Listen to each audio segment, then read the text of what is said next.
Hello mga big time! Magpahal ng araw sa ating lahat dyan. Coach Drew here at syempre at the moment, nandito tayo ngayon sa isang gym. Magkakaroon kasi ng bloodletting dito. Na-invite kasi tayo isang kaibigan natin para makapag-donate ng dugo.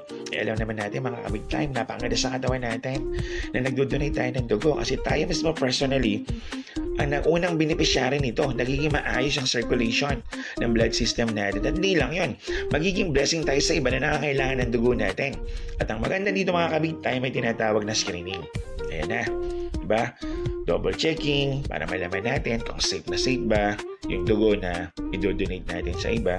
Kasi alam naman natin mga kabig time, no? Ang dugo, yan ang buhay. That's why, kailangan okay na okay yung dugo natin. At ang good news mga kabig time, syempre, praise God. Kasi bakit? Okay na okay, pasado tayo dyan. Kaya na nga. Naku, nagsisimula na ng turukan dyan. Actually, ang maganda dito, napakagaan ang kamay ng nurse. Wala kang mararamdaman na nagturok na siya.